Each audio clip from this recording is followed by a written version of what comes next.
Labą dieną, mėly seminaro dalyviai. Sveikinamės su jumis šį paskutinį šio mėnesio, rudens mėnesio antradienį. Labai daug simbolių ir ką norėsiu vieną po kito įvardinti, paryškinti. Sveikinamės su jumis Nacionalinėje sporto agentūroje. Aš esu Vilma Čingienė, kompetencijų centro vadovė ir turėjome mes šių metų nuo balandžio mėnesio ciklą veiksmų, tai yra seminarų ir mokymų, ir šiandien mes šiais metais susitinkame nuotolinėme renginyje, nuotolinėme seminare paskutinį kartą. Tai simbolis, kad aprėpėme daugelį temų, kurios jums yra aktualios, kurias jūs patys įvardinote kaip prioritetinės. Siekiame tikrai jas atliepti ir paraleliai teikti ypatingai nacionaliniam sporto šakų federacijom metodinę pagalbą dėl vadybos kriterijų įgyvendinimo naujose paraiškose, kurias jūs rengiate ir pateiksite už kelių savaičių. Tai tikrai visos temos yra svarbios, bet yra tam tikros temos, kurios yra fundamentinės ir tiesiog atliepiančios mūsų būtį. Tai kas yra tas sportas, kodėl jis yra ta veikla, kurioje mes esame čia ir kuri vienija mus. Tai simbolis tai, kad metus, kaip ten bebūtų, apmąstome pabaigdami, bet tuo pačiu metu tai yra tam tikra inspiracija ateičiai, kitiems metams ir aplamai ateičiai, todėl kad sportas veikla ne tik jungianti ir vienijanti, bet kelianti tam tikrus prieštaravimus ir turinti visada savo negatyviasias spalvas.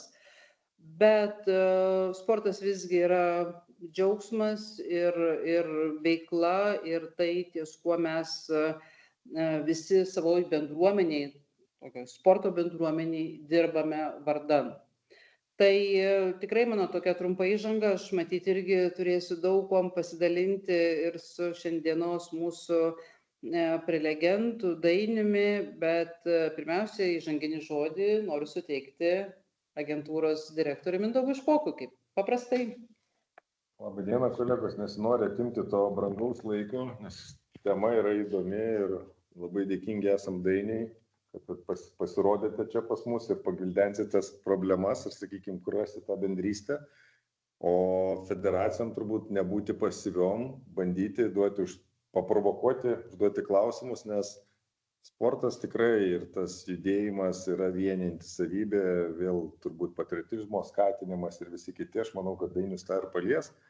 O kitas dalykas - saviraiškos, turbūt viena iš pagrindinių dalių. Tai palinkėčiau, kaip sako, pasipildyti savo bagažą, kuris ateityje tikrai padės suprasti ir kitiem gal pristatyti, kas yra tas sportas, kodėl jisai taip yra svarbus ir ne vien tik elitinis sportas, bet ir pats judėjimas, kaip galime kiekvienas tą savo sporto šaką pateikti kitaip, nes čia irgi yra konkurencija tarp sporto šakų, kodėl viena sporto šaka labiau populiari už kitą.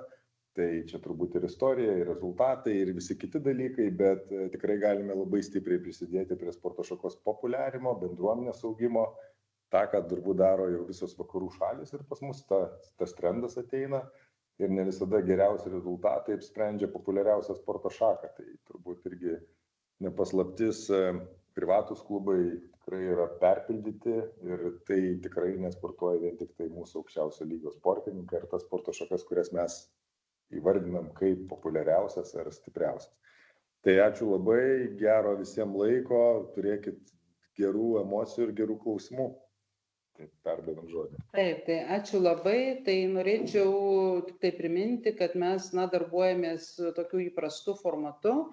Tai reiškia, suteikiame žodį lektoriui ir jo mintim ir tom idėjom, kurias jis mato reikalingas ir būtinas šiandien pristatyti ir tiesiog pradiskutuoti su jumis.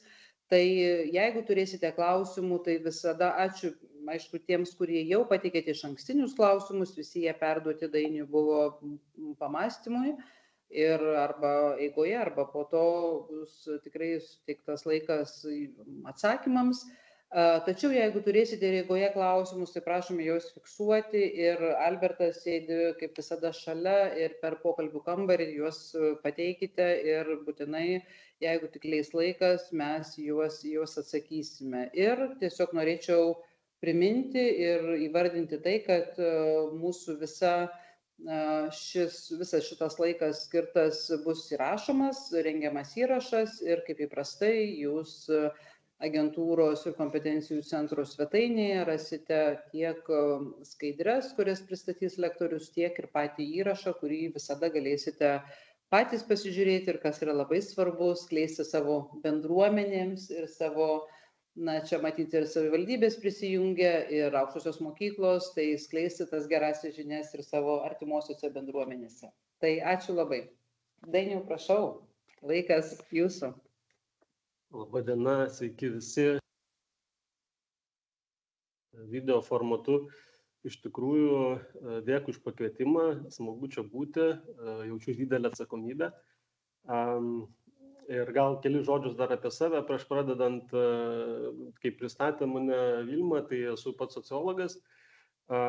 Sportu pradėjau domėtis dar būdamas doktorantas, jaunas, taip gavosi, kad su buvusių sporto mokslo žurnalo vyr redaktorium Povilu Karobliu buvom sugalvoję tokią iniciatyvą, kad reiktų kažkaip plėtoti sporto sociologijos tradiciją ir pradėti nuo mažo. Ir tą kurį laiką darėm, dabar tiksliai neatsimenu, gal 20 metus ir pavyko tą daryti, laiks nuo laiko paskelbiant vieną kitą straipsnį. Ir taip tikintis ne tik tai atverti sporto pasaulio tokią sociologinę interpretaciją, bet kartu ir kitus padrasinti, galbūt paraginti. Vėliau taip gavosi, kad darbinės aplinkos keitėsi ir nutolau. Ir šiandien, kaip matot, paveiksliukai dirbau Andrejaus Sacharovo demokratinės plėtros tyrimų centre, kuris kitais klausimais užsiima, bet vis tiek ta meilė sportui, kaip sako, pirmosios subdisciplinos meilė nerūdija, tai taip ir mano atveju kažkaip išliko. Ir domiuosi ir per tą 10 metų nuo savo paskutinio straipsnio, nepaisant to, kad kažkokio tokio sisteminio tyrimo nedariau, bet vis tiek viena akim stebėjau, kas vyko sporto pasaulyje. Tai tiek Lietuvoje, tiek užsieny. Įdomus tie procesai, ne tik kolegų paklausyti, padalyvaudavau visą laiką konferencijose, jeigu būdavo koksai panelis apie sporto sociologiją skirtas, tai visą laiką sutraukdavo mano dėmesį. Ir šiandien kažkaip dėl to sakau, jaučiu tokią atsakomybę, kad vėl grįžtų prie tos temos po ilgo laiko. Ir ką aš šiandien pabandysiu per savo tą laiką, kurį aš turiu padaryti, tai pakalbėti apie tą sporto ir visuomenės sąveiką.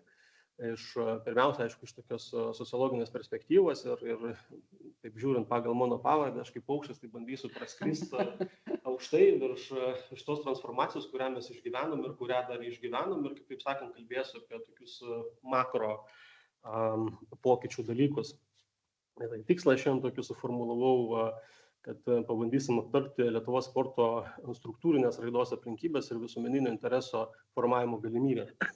Taip sakant, man atrodo, kad tai yra labai svarbu, dėl to, kad šiandieninis pasaulis yra ganėtinai sudėtingas. Ir viena vertus tai yra gal jau tokia akivaizdybė, kurios gal nereikia kažkaip papildomai aptarti, bet vis tik atrodo, kad labai daug darom, bet kada atsisukam atgal ir iš tikrųjų mes sugebam pasiekti tą tokį galutinį rezultatą, kurio mes norim. Ir man atrodo, kad labai svarbu atpažinti tą tikrovę, kurioje mes esam ir kaip tas tikrovė mūsų veikia ir kokias galimybės mes turim veikti. Ne?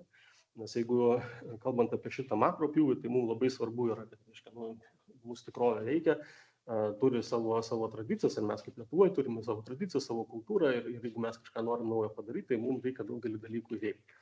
O kad pasirinkti tinkamiausią strategiją, kaip tą padaryti, tai mums reikia pirmiausia suprasti. Tai šiandien bandysiu tą uždangą šiek tiek paskleisti.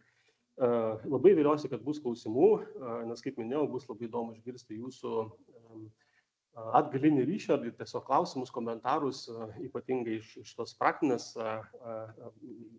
praktinio dalyvavimo sporte ir išgirs galbūt kokie yra lūkesčiai, ne tik jūsų lūkesčiai savo veiklai, bet kartu ir kokie yra iššūkiai, su kuo susidurėt ir galbūt kokios, sakykime, ir tokios analizės ar tokios sociologinės vaizduotės jūs pasigendate savo aplinkoje ir kur manot, jinai būtų naudinga.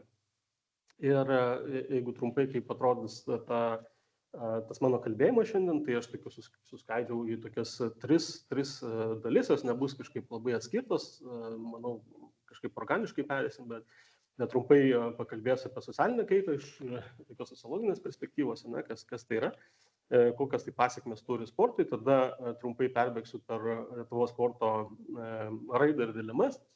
Aišku, čia tik tai kalbėsiu apie paskutinį 30-metį, sakykime, plius minus. Ir galiausiai vėl grįšiu prie tų struktūrinių suvaržymų ir sociologinės vaizduotės galimybių. Ir prieš pradedant leistis į detalės, noriu tokį paminėti kolegą, dabar jau amžinatelis, Alfred Eriksen, lietuvių šveicarų kilmės, JAV mokslininkas, žinomas istorikas, žinomas ne tik tai istorikų pasaulyje, bet ir sporto pasaulyje. Kažkada taip likimas lėmė, kad teko dar pačiam būnant labai jaunam, teko daryti vieną iš pirmųjų interviu tuometinio žurnalo Olimpinė panorama, ir taip gavosi, kad scenas buvo Lietuvoje ir mes jau pradėjom kalbėti būtent apie sporto istoriją, ką sportas modernybės laikais davė Lietuvai ir kaip tai mums padėjo išlaikyti identitetą, nacionalinį charakterį ir taip toliau. Ir aš atsimenu tokį suformulavau klausimą pirmą profesoriui, kad jisai papasakotų, kaip buvęs sovietinis režimas, kokią jisai mūsų žalą mums padarė. Jis taip į mane pasižiūrėjo, jisai 15 minučių pozityvo apie tai, ką sovietinė sistema Lietuvos sportui davė pozityviai.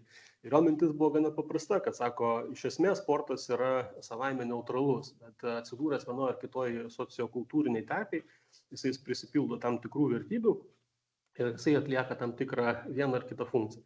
Tai šitą sporto kaip neutralaus fenomeno tokį leitmotyvą palieku jums, kad turėtumėt prieš visą mano kalbėjimą ir vėliau pabaigoje dar prie to grįšiu. Taigi, gal labai trumpai, kas yra ta sociologija, kelis kartus jau nuskambėjo, tai beveik nebejoju, kad daugelis jūsų žinot ir gal turit geresnius apibrėžimus negu aš, bet aš čia pateikiu tokie vieną žinomiausių britų sociologų Anthony Giddens didelį įtaką padariusiam šiuolaikiniai sociologijai apibrėžimą, kuris iš esmės kalba apie tai, kad sociologija tai yra mokslas apie mus kaip individus, apie mus kaip visuomenę, apie tarpusavio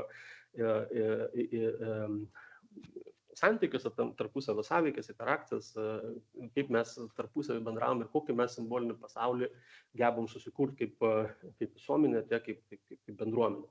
Tai kitaip sakant, sociologas tai tokį, jeigu kalbėt apie sociologo vaidmenį, tai dar prisimenu tokį kito sociologo įžvalgą Bergerio, kuris sako, kad sociologas tai kaip tam tikras socialinių reiškinių detektyvas, kad reiškia, tu eini ir matai daug aplinkui tam tikrą terpę, tam tikrą vyksmą, daug lygtai savaime suprantamų dalykų, tai Bergeris sako, kad jeigu tik tai kažkas mums yra savaime suprantama, tai pirmiausia sociologų užduotis yra tyrinėti, apmąstyti, kodėl tai yra savaime suprantama, o galbūt kokie dalykai yra savaime nesuprantama. Ir kita viena iš tokių labai svarbių sociologijos dimensijų, tai yra socialinė kaita. Galim sakyti, kad čia yra toksai pagrindinis sociologijos uždavinys kalbėti apie socialinę kaitą, apie jos poveikį. Tai šiandien aš labiau sufokusuosiu truputėlį tą objektyvą ir kalbėsiu apie socialinę kaitą sporte. Ir tokia sociologinė paprasta socialinės kaitos samprata yra tai, kad tai atspindi, kaip keičiasi, kitaip sakant, socialinė kaita tyrinėja struktūras, kultūrą, pokyčius tam tikrą visuomeninio gyvenimo vyksmą, arba, kitaip sakant, istoriškumo raidą čia ir dabar. Ir paskui stebi, priklausomai nuo subdisciplinų, ar tai būtų, sakykime, sportas, ar švietimas, ar politika, žiūri, kaip tai veikia mus kasdieninėse situacijose. Ir vėl, ar mes turim kažkokias galimybės prie tos kaitos, ar mes turim jai tik tai pasiduoti, ar mes kažkaip patys galim ją įtakoti. Nes čia, jeigu kas susipažinę su sociologijos pagrindais, tai žino, kad čia yra tas individas ir visuomenė, tai yra tokie du pagrindiniai kintamieji ir tas ryšys įvairiais periodais santykiauja skirtingai ir visą laiką sociologų uždavinys yra žiūrėti, kaip yra ta sąveika tarp jų vyksta. Tai socialinės kaitos atžvilgių tai irgi yra labai svarbu. Na ir aišku, kad Lietuvoje mes išgyvenom savo raidą, savo socialinę kaitą labai intensyvę.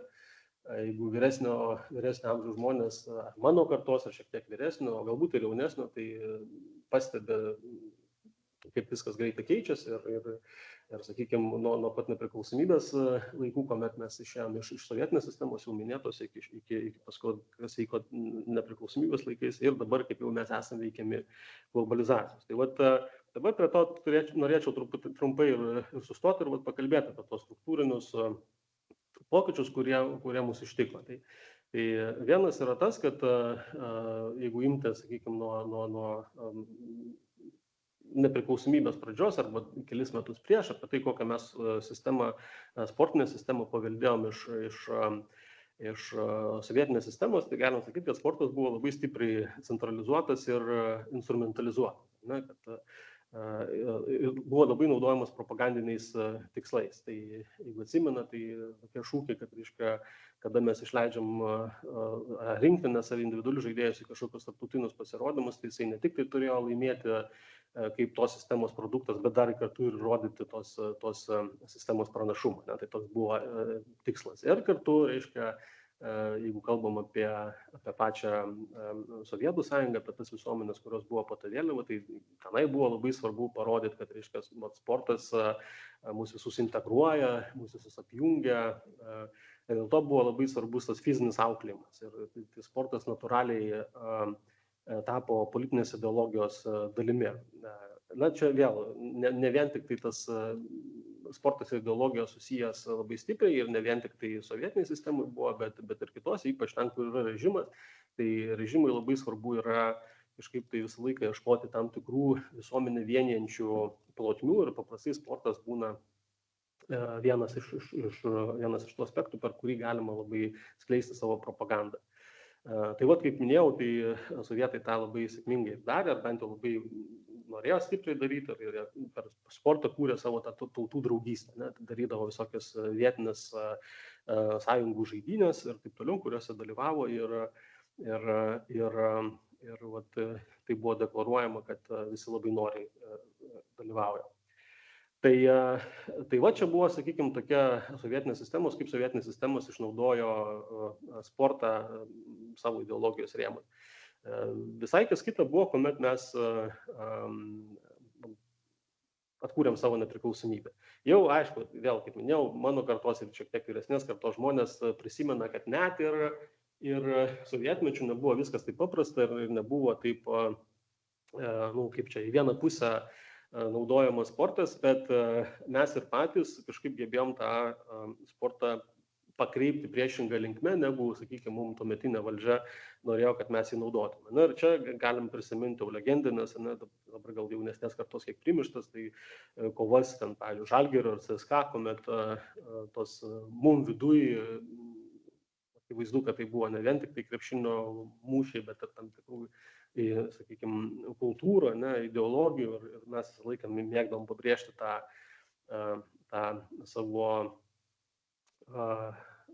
santykį, sąsajas tarp, sakykime, krepšinio ir nacionalinio charakterio, savo nepriklausomybės būktai siekio ar tos savimonės išsaugojimą. Ir čia vėl grįžtu prie pradžioje minėto Alfred Eriksen įžvalgos, kuomet jisai sakė, kad, reiškia, sportas tai yra savaime neutralus. Tai net ir mes tuo metu gyvendami sistemoje sovietiniai, mes vis tiek turėjom tą galimybę, turėdami, sakykime, Žalgirio klubą, kuris vėlgi buvo įkurtas centralizuotai. Vėlgi mes sugebėjom jį pripildyti savų prasmių, savų kultūrinių vertybių ir tokiu pačiu būdu mes užuot kūrę, sakykime, tą tautų draugystę, mes kažkaip bandėm save reprezentuoti ir per tai vėlgi vienijosi tam tikros tos jau prispaustos tautos, tai ten, sakykime, gal dabar nesiplėsiu, bet legendos kalba apie tai, kad ten, aiškiai, rinktinėse buvo skirtingi santykiai tarp lietuvių, latvių, ukrainiečių ir kitų ten pačių rusų ar taip toliau panašiai. Tai va, ir dabar atkūrę nepriklausomybę mes kaip ir periname dar vieną tokį socialinės kaitos etapą, kuomet jau mes galim atsisakyti tos tokios priverstinės ideologijos ir mes turėjom galimybę patys sukurti, reiškia, suteikti sportui tam tikras reikšmės, kurių mes patys norim. Tai žinom, kad tai labai greitai pavyko, sportas tapo labai svarbiu simboliu tiek nacionaliniai tapatybei, tiek kolektyviniai atminčiai. Ypatingai, aišku, krepšinis kaip nacionalinis sportas įsitvirtino ir įtvirtino Lietuvą kaip nepriklausomą ir kultūriškai savitą valstybę. Ir čia galima tik prisiminti ir turbūt dar istorikai apie tai ilgai kalbės, apie mūsų sėkmę ir dalyvavimo svarbą Barcelonos olimpinėse žaidynėse, ką mums tai reiškia. Ir aišku, kuomet pasirodymai buvo sėkmingi, tai buvo didžiulė euforija pačioje visuomenėje. Ir šiandien galim sakyti, šiandien taip sąlygiškai kalbu, bet nūdien, sakykime, mes esame liudininkai dar vieno kaitos etapo, kurį mes galėtume taip sakyti, kad tai yra globalus etapas, kuomet pasaulis taip tapo persipynęs skirtingais priklausomybių ir sąveikų ryšiais, kad jau mes esame, nors atrodo maža, kažkokia geografiniai plotmėje lokalizuota šalis, bet iš esmės mes dalyvavom betarpiškai, mūsų sportininkai dalyvauja skirtingose pasaulio, ne tik tai žaidynėse, bet ir treniruotėse, su bet ko gali dalintis tą vadinamą know-how. Ir mes lygiai taip pat kaip sportininkai mėgėjai, šiandien pilna yra informacijos, kuri mus pasiekia ir žodžiu, mes nesam taip priklausomi vien tik tai nuo savo tos kultūros, bet esame veikiami tos globalios kultūros arba skirtingų kultūrų katilo. Tai ir to požymiai, sakykime, šios kaitos etapo yra tai, kad didėja sporto komercializacija ir internacionalizacija, kad didėja priklausomybė nuo rėmėjų bei rinkodaros. Čia kalba eina galbūt daugiau apie profesionalius sportininkus, bet apie mėgėjišką irgi. Kitas labai ryškus skirtumas yra tai, kad auga finansiniai skirtumai tarp elitinio ir mėgėjų sporto, kad jeigu, sakykime, ir čia vėl ir iš dalies ir gerai, ir nelabai gerai, nes, sakykime, jeigu ten pačioj pradžioj nepriklausomybės aušroj, kuomet mes gavom ir bazės, o paskui šalis dar nebuvo turtinga ir tas, sakykime, skirtumas tarp informacijos ir gebėjimo finansuoti mūsų profesionalius sportininkus, sakykime, buvo labai ribotas. Ir šiandien mes jau visai kitam lygyje gyvenam. Aišku, čia vėl turbūt kažkas iš sporto profesionalų sakys, kad tas finansavimas niekada nėra pakankamas ir greičiausiai taip ir yra, bet vis tiek, jeigu mes santykinai pažiūrėsim, tai tas skirtumai yra daugiau negu akivaizdūs. Ir nepaisant to, kitas yra tas toksai svarbus aspektas, tai tas, kad vis tik sportas Lietuvoje išlieka kaip kolektyvinio solidarumo simbolis. Ir nepaisant to, kad mes esame veikiami tos globalios kultūros ir veikiami skirtingai, vis tik tas mūsų, reiškia, santykis sporto kaip visuomenės prisodrintas, reiškia, patriotizmo, kažkokio kolektyviškumo, solidarumo, jisai yra pakankamai ryškus iki šiandien. Ir čia mes galim kalbėti apie tokius du skirtingus sporto modelius. Vienas vadinamas unicentrinis, o kitas yra multicentrinis. Tai unicentrinis tai yra tokia sistema, kurios sportinė veikla, sprendimai ir kultūrinė įtaka yra sutelkti aplink vieną dominuojantį centrą arba židinį. Ir atvirkščiai, jeigu už pavadinimų galim spręsti, uni ir multi. Tai multicentrinis sportas tai yra tokia sistema, kuriai būdingi keli įtakos ar dėmesio centrai, įvairios sporto šakos ir veikla egzistuoja ir yra vienodai vertinamas ir remiamas. Tai skirtumas maždaug yra toksai, kad čia tokie klasikiniai pavyzdžiai literatūroje įvardinami, tai unicentrinio modelio, tai sakykime, yra Italija, kur futbolas yra ten numeris 1 ir visi kiti yra tokie, lyg tai yra ir kiti sportai, bet jeigu jau taip lyginant su futbolu, tai yra ten, reiškia, ne lygių žemiau, bet keliais lygiais atsilieka. O multicentrinis tai yra tokia sistema, kur vienu metu dominuoja net kelios sporto šakos, kurios yra labai, labai stiprios ir plėtojamos ir jos tarpusavį daugiau mažiau lygiaverčiai konkuruoja tarpusavį. Tai čia toks klasikinis pavyzdys galėtų būti Jungtinės Amerikos valstijos, ten žinom, kad yra tokie 3 didieji sportai. Ne? Tai yra beisbolas, tai yra amerikietiškas futbolas ir yra krepšinis. Kiti dar prideda ledo ritulį, bet čia gal netiek svarbus. Žodžiu, esmė yra tokia, kad vienur mes turim tokį vieną aiškiai išreikštą simpatiją tautos, ne? Ir kita aiškiai yra pasidalina tos simpatijos tarp kelių. Ir kodėl tokie modeliai, kaip jie atsiranda. Ne? Tai gaila, negaliu jūsų tiesiogiai paklausti ir išgirti atsakymų, ko gero kai kurie iš jūsų ir nesunkiai pasakys, ne? Kad akivaizdu, kad tai yra susijęs su šalies dydžiu ir visa sociokultūrinė struktūra. Sakykime, kuo pati šalis yra tokia labiau homogeniška, ne, tai labiau tikėtina yra tai, kad joje bus tas unicentrinis sporto modelis.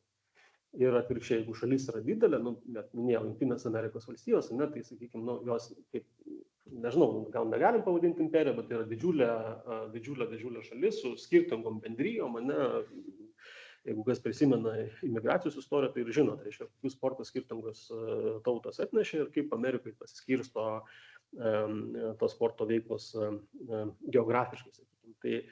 Tai kaip dabar mes kaip Lietuva atrodom tarp šitų modelių, ar pas mus yra unicentrinis ar multicentrinis. Tai labai bus įdomu išgirsti jūsų profesionalų nuomonę, dėl to, kad jūs su to dirbat ir žinot ir visą tai, kas yra ant žemės, taip sakant, ne, bet kaip man atrodo, sakykime, iš tokio, kaip minėjau, tokio paukščio skrydžio, tai man atrodo, kad pas mus yra toksai, būktai konkuruojantis modelis. Ne? Šia prasme, kai vėl grįžtu prie Alfred Eriksen, kuomet jis sako, kad reiškia, sovietai mums ne tik tai blogo darė, bet ir vienintelis galbūt dalykas, kurį davė gero, tai yra būtent, kad reiškia, išplėtota sporto sistema. Ne? Ir tada mes turėjom skirtingas sporto bazės ir jeigu kalbant apie profesionalų sportą, jų pasirodymų, tai mes turėjom skirtingus sporto šakų pakankamai neblogus rezultatus ir jie pakankamai neblogai buvo išplėtoti.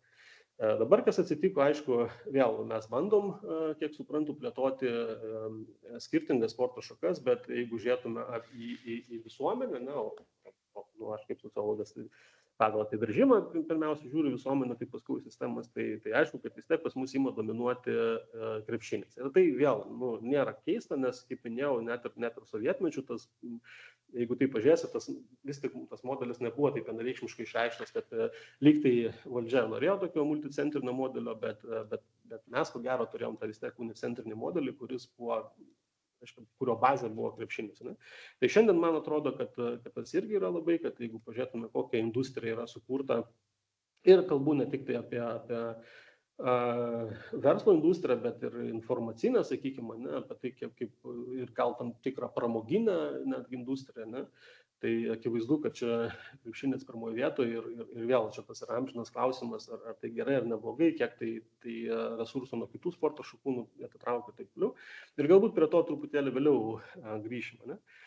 Bet jeigu kalbant, grįžtant apie tų modelių funkcijų, tai akivaizdu, kad jie savaime turi labai aiškiai išreikštas skirtingas savybes, bet ir turi tam tikras skirtingas funkcijas. Sakykime, tas unicentrinio modelio funkcija tai yra stiprinti identitetą. Ne? Ir būtent, kaip minėjau, kaip Lietuva, kaip maža šalis, ypatingai jeigu prisimenam visą mūsų tą istorinę raidą, kuomet buvom okupuoti, represuojami ir taip toliau, neturėjom galimybės išreikšti savo tapatybės, ne? Tai bet kokia atsiradus galimybė, šiuo atveju sportas, tai buvo kaip vėjo gūsis, priimamas ir dėl to tą funkciją atliko ir dėl to šiandien turbūt jis atlieka. Bet kartu turi tokią, kaip kritikai sako, neigiamą savybę, aišku, jinai nebūtinai ir, tai sakant, jos neigiamumas atsiskleidžia nuo tam tikro specifinio konteksto, bet rizika yra ta, kad tas unicentrinis modelis tai yra mažina kitų sporto įvairovę. Ne? Tai ir priešingai, jeigu kalbant apie multicentrinį sporto modelį, tai akivaizdu, kad reiškia apimdamas daug didesnę, visuomenės grupių interesų paletę, jisai skatina tam tikrą sanglaudą ir priešingai, kada, reiškia, išsibarsto tas simpatijos tarp skirtingų sportų, tai jisai gali silpninti kolektyvinę tapatybę. Bet vėlgi tai nebūtinai taip, ir ypač jeigu prisiminsime, kad gyvenam globaliam pasauliu ir šiandien apskritai visuomenės nebėra tokios homogeniškos, kokios jos buvo dar, sakykime, nežinau, prieš 50 metų ar panašiai. Tai jeigu nerant truputėlį gilyn į sporto sociologiją, tai paprastai yra išskiriamos tokios 3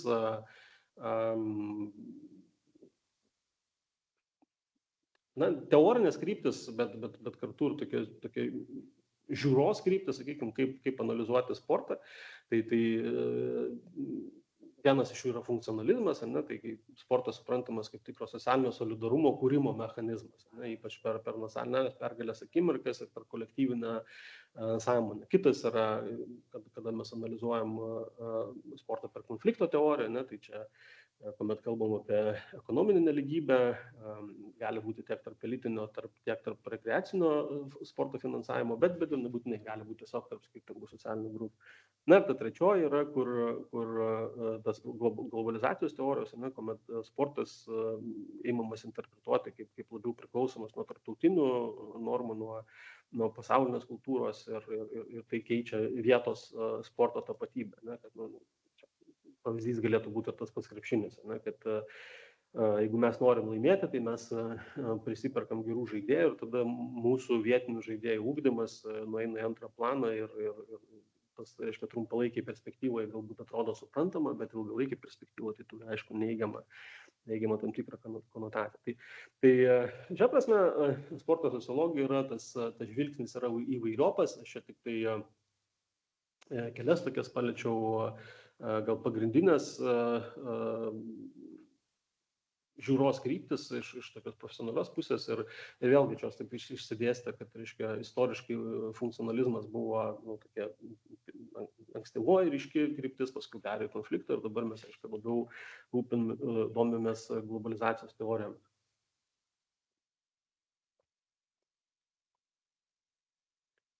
Na ir dabar, jeigu kalbėti apie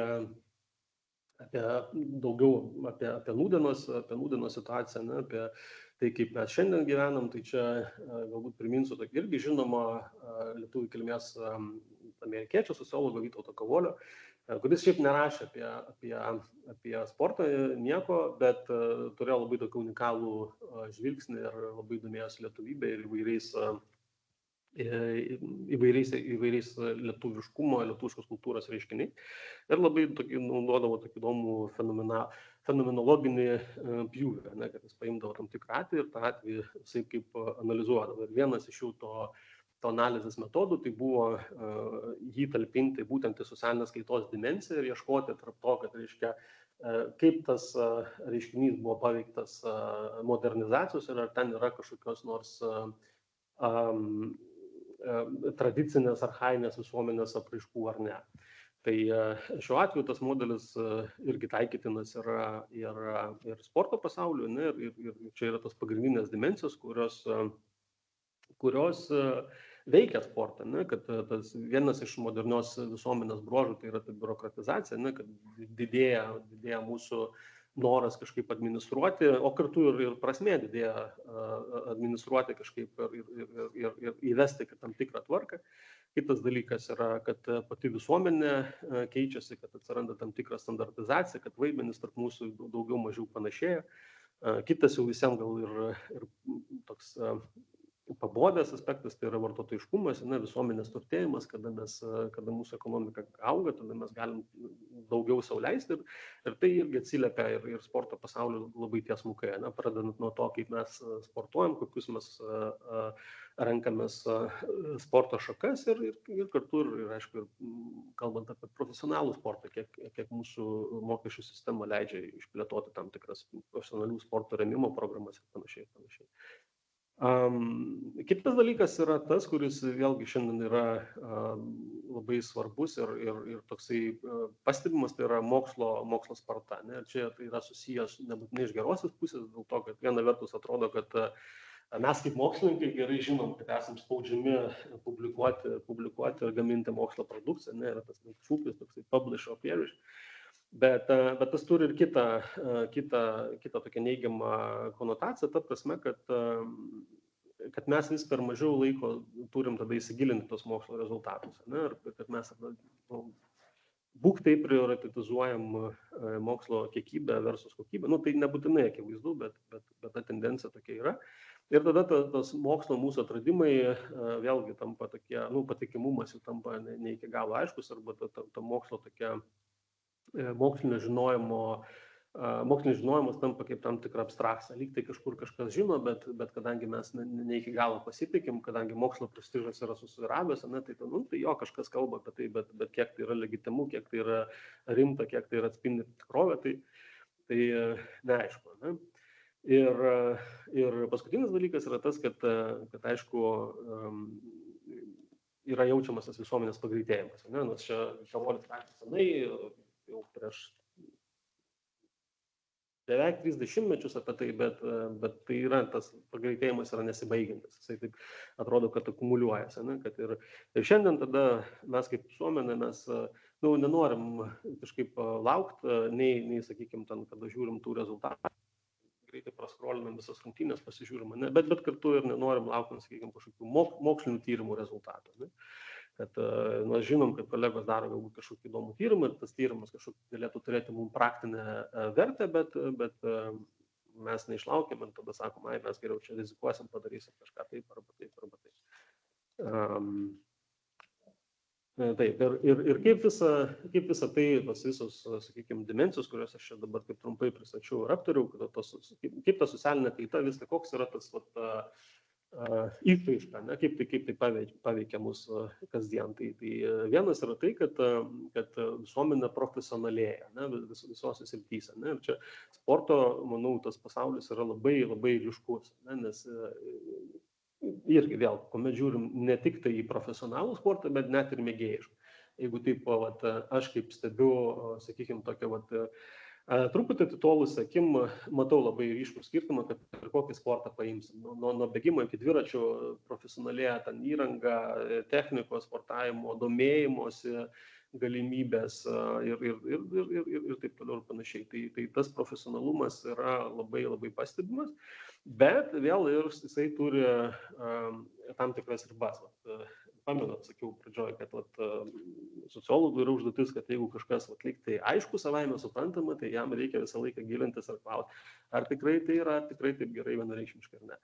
Tai ir aš bandau kelti klausimus, nebūtinai turiu kažkokius labai apčiuopiamus ir empiriškai pamatuotus atsakymus, bet vėlgi, kodėl apie tai nediskutuoju. Tai jeigu kalbėti apie, pavyzdžiui, dar susiaurinant ir kalbėti tik apie sporto tyrimus, tai akivaizdu, kad kaip tas profesionalumas pasireiškia, atrodo, kad didėja aprėptis, kad mes turim, lyg tai su kolega kalbėjom prieš prasidedant paskaitai, kad vienas kitas, bet vis tiek daugėja skirtingų disciplinų žmonių, kurie savo akademinius įgūdžius galanda sporto srityse. Tada mes galim sakyti, kad yra kažkiek ir padengiama ta pati sociologija, ir sporto istorija, ir psichologija, ir taip toliau. Ypač jeigu pažiūrėtume apie tematinę aprėptį, kad nors mūsų ir nedaug, atrodo, kad mes labai didelį darbą padarom. Bet čia tas toksai klausimas, kurį aš jau kaip tas toksai nepopuliarusis advokatas bandau kelti, bet ar dėl to, kad daugėja tematinė aprėptis, bet ar iškėja ta visuma, sakykime, ar mums užtenka to žinojimo bendro, kad kas dedasi, sakykime, Lietuvos sporte. Kitaip sakant, jeigu mes perskaitysim visus straipsnius, ar mes tikrai pamatysim tą holistinę perspektyvą. Kitas dalykas, kuris susijęs su sporto profesionalumu, tai yra, aišku, tas giluminis supratimas. Kad vis tiek, kalbam ypač apie mokslinį žinojimą, tai vis tiek yra moksliniai metodai, kurie leidžia mums pasigaląsti įrankius, nerti giliau į problemos supratimą ir kažkaip mes sugebame išgauti iš to tyrimo kažkokius tai rezultatus, kuris gilina mūsų supratimą. Ir tada vėl tas nepopuliarusis klausimas, bet ar tikrai, ar daugėja dėl to išmanimo, ne? Kad viena vertus mes turim kažkokį tai mokslinio tyrimų pagrindų sukurtą žinojimą, bet kuomet mums reikia vieną ar kitą reformą priimti, ar tikrai tai padeda, ar tai gal net sakytų trukdo. Ne? Na ir galiausiai yra tas trečioji tokia, jų yra ir daugiau, bet aš čia tik apie šitas tris kalbėsiu, šiandien to profesionalumo išraiška, tai yra tas viešas ir privatus žinojimas. Na, ta prasme, kad jeigu mes daugiau turim profesionalų, ne, tai mes būtume linkę manyti, kad jie kūrė tam tikrą viešą diskursą, ne, jį palaiko ir tada tas jų tų konkrečių žmonių žinojimas yra paviešinamas, atiduodamas viešumai ir yra mums visiems prieinamas. Kitaip sakant, mums nereikia patiems tam galbūt daryti tų tyrimų, mes galim susipažinti su rezultatais ir sekti tam tikrą jų bendradarbiavimą ir panašiai. Bet čia vėl yra ta kita pusė, kad ar tikrai tas žinojimas yra viešas. Nes kuo toliau, tuo atrodo, kad tie profesionalai, ypač kurie lenda gilyn ir labiau specializuojasi, konkrečioj srityje, jų žinojimas atrodo tampa labiau privatus negu viešas. Ta prasme, kad jie savo žinias gilina, bet jie nebetiduoda to į viešumą, jie neišviešina savo to žinojimą. Tai čia yra didelė problema, čia ne tik tai sporto srityje, bet ir kitoje srityje. Ir čia yra, kaip jau minėjau, būtent susijęs su ta socialinė kaita, kuri vienaip ar kitaip paveikia mus visus ir persmelkia mus kitus. Ir čia mes kaip akademikai visų pirma ir kaip tyrėjai turim muštis į krūtinę, sakyti, mėjo kulpą, nes čia liečia visus. Ne? Čia aš nenoriu kažko apkalbėti ar kažkokią tai tam tikrą būrį kolegų kažkaip įžeisti. Ne, čia tiesiog yra tokia tendencija. Ir va, tas kitas nepopuliarus tos klausimas, jeigu žiūrėti šitą skirtį tarp viešo ir privataus žinojimo, kuris jau atsiliepia mums visiems labai tiesiogiai, tai yra, kuomet jau, kaip minėjau, kuomet mums reikia kažkaip kaip visuomenė priimti tam tikrą sprendimą ir, sakykime, apsispręsti, tai kurį vis tik modelį mes norim vystyti, unicentrinį ar multicentrinį. Ir tada vis tiek mes turim prieiti prie tam tikrų argumentų, kažkokio supratimo, o tie argumentai tai vėl bus pagrįsti kažkokio tai žinojimo.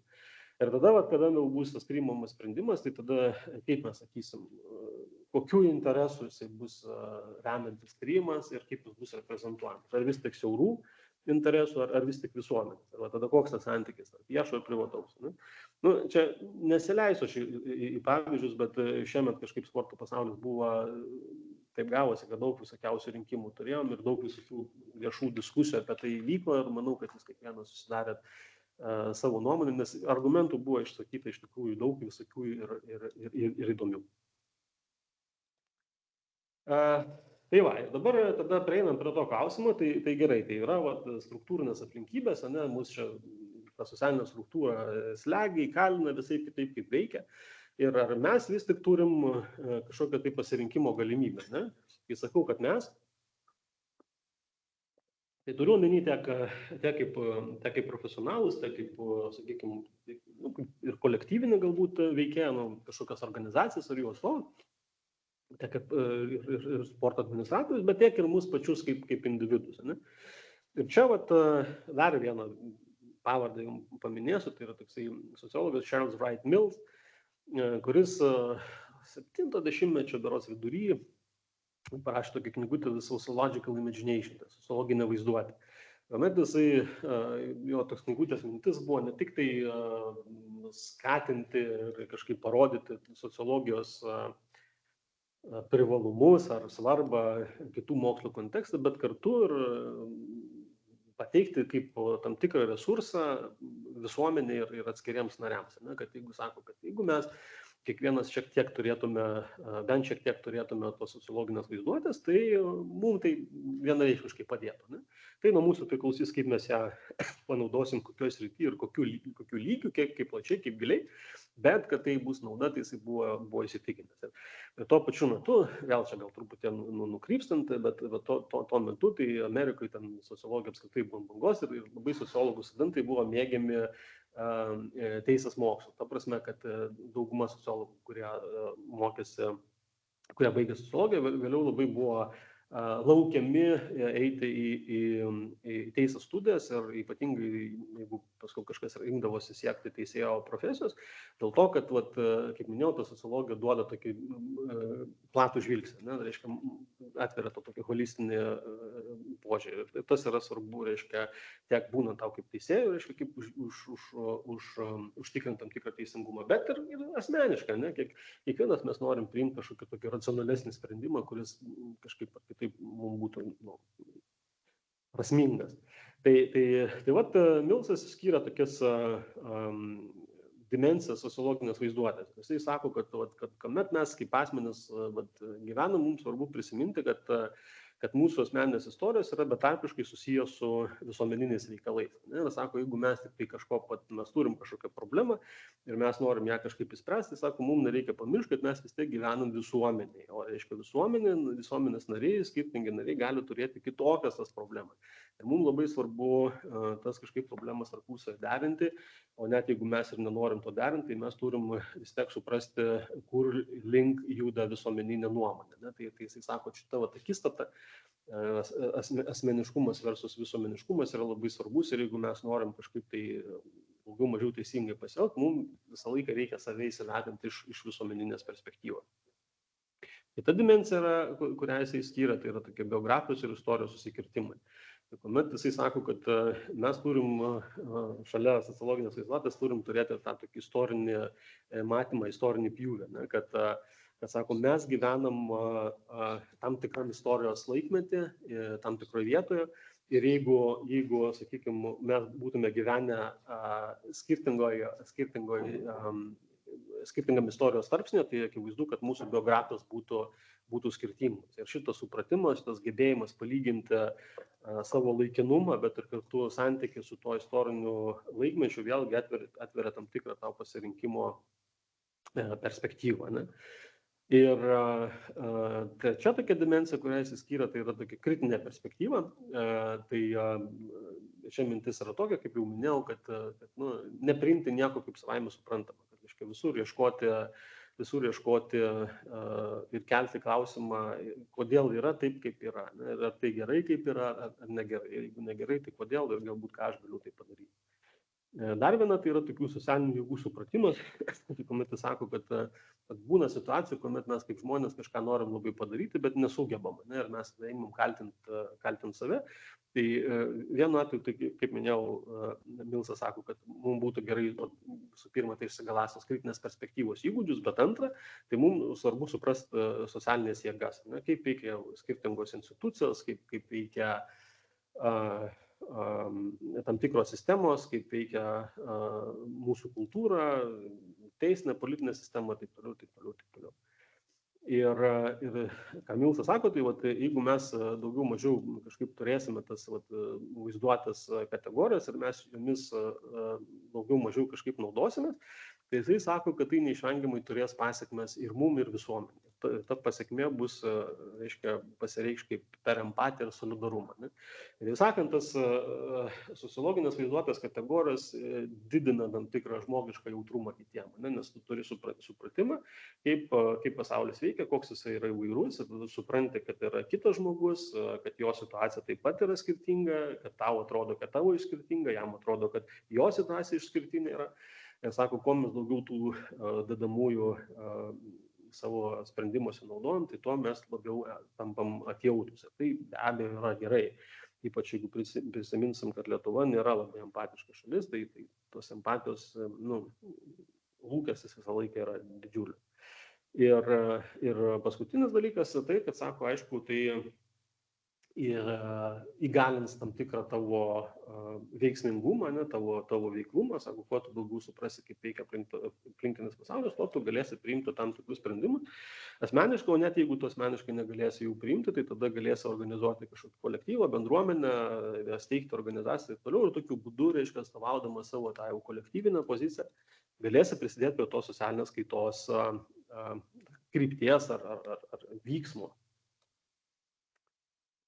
Ir čia pavyzdžiui tokį įdėjau, reiškia, kaip kokie galėtų būti skirtumai tarp dalyvavimo formų, tarp, sakykime, sporto mėgėjo ir sporto profesionalo. Jeigu mes pritaikom tas socialinės vaizduotės kategorijos, tai kaip galėtų tos formos skirtis ir aišku, turint omeny tai, kad vis tiek esame veikiami tos socialinės kaitos betarpiškai ir tas profesionalėjimo tendencija yra išliekanti. Ir tada mes galime atskirti du tokius tipus. Čia sąlyginis toks atskirimas, sakykime, tas sporto mėgėja ir sporto profesionalą. Tai čia turiu omeny ne tik tai profesionalius sportininkus ir mėgėjus sportininkus, bet mūsų kaip piliečius, kurie, sakykime, domisi arba dirba sporto sistemoje. Ir tada kaip tarpusavį galėtų tie du skirtingi etosai sąveikauti arba kokie tarp jo skiriamieji bruožai. Tai, sakykime, ta sporto mėgėjo dalyvavimo forma bus greičiausiai pasižymės tokia nehierarchinė tvarka, jinai bus bendruomeninė ir greičiausiai kolektyvinė. O sporto profesionalo tai priešingai bus labiau hierarchinė tvarka, organizacinė, bus, aišku, ir institucinė, svarbu bus prestižas, kompetencija ir konkurencija. Kaip minėjau vėl, čia sąlygiškai, nes tas pats prestižas, kompetencija, konkurencija gali būti ir sporto mėgėjui aktualios ir svarbus aspektai, bet vėl, pabandykime žiūrėti apie šitą kaip tokius du skirtingus idealius tipus. Kitas toksai bruožas bus tai, kad jau, kaip minėjau, sporto profesionalas tai pagal apibrėžimą bus profesionalus, sistemiškas, dalykiškas ir labiau orientuotas į procedūrą, o sporto mėgėjas labiau priešingai, labiau archaiškas, nesistemingas, nuoširdus ir vertybinis. Ir galiausiai formos prasme, tai socialinis mėgėjas bus daugiau tikėtina, kad bus labiau suinteresuotas turinio ir veiklos racionalumu. Dalyvavimo formos galės būti trumpalaikės, tai yra tai, kol siekiama tam tikro tikslo arba tam tikro kol bandoma bus realizuoti tam tikrus uždavinius ir galės būti dinamiška, kad bus labai priklausoma nuo situacijos, nes labiau bus remiamasi asmeninėmis savybėmis kažkokios, neinstitucinėmis. O sporto profesionalų skirtumai bus tiek, kad tai, kaip minėjau, bus labiau organizacinės formos ir jos bus vėlgi racionalizuojamos pagal kitokią logiką, pagal institucinę logiką ir tos veiklos formos turėtų būti arba galėtų būti testinės, nes jiems svarbu yra užtikrinti tam tikrą veiklą pastoviai. Tai šie modeliai, šios dalyvavimo savybės yra svarbios ir, aišku, idealių atveju mes norėtume, kad jos būtų tarpusavėje susijos, kad, reiškia, mes turėtume sporto profesionalų balansą, kartu kaip čia atskiesta su sporto mėgėjų ir tada tie skirtingi etoso modeliai jungtųsi natūraliai tarpusavį ir tada leistų mums prieiti prie to vėl pasirinkimo. Tai kokį vis tik mes tą sporto modelį Lietuvoje norim ir galim kurti, kuris būtų apsvarstytas ir nuspręstas ne tik tai kažkaip uždarose kažkokiose grupelėse ar ne tik tai patikėtas profesionalam, bet kartu įtraukiant skirtingas visuomenės grupės. Ir priešingai, kad tas pats kūrimas viso šito modelio, jisai nebūtinai reiškia, kad mes dabar, nežinau, steigiam modelio priėmimo tarybą, deleguojam narius ir tenai mes nuspręsim. Nebūtinai. Esmė yra tokia, kad mes skirtingai savo organizacijos, savo tam lokaliam pasaulio, tai mieste ar regionų organizacijų, ar tiesiog bendruomenių ir kolektyvė, mes galim tuos principus, kuriuos aš jau trumpai aptariau, naudoti ir jais remti savo veiklos organizavimą. Ir tokiu pačiu būdu, jeigu tų tokių grupelių, kitai sakant, sporto mėgėjų organizavimosi principai paveiks skirtingas bendrijas, o tų bendrijų daugės ir augs, tai akivaizdu, kad tai turės poveikį ir tai, reiškia, profesionaliai sporto vadybai, sakykim. Tai grįžtant prie to modelio, tai aišku, svarbu galbūt apsispręsti, kad vėl tiek pirmiausia, galbūt mums kiekvienam, kaip tam mikro socialinės kaitos dalyvių, dėl to, kad, kaip minėjau, nuo to, jeigu žiūrėt piramidę interesų atstovavimo prasme, tai mes pirmiausia interesus čia suformuojame pačioje, po truputį deleguojame ir tokiu būdu tai tas kompromisas galėtų būti lengvesnis.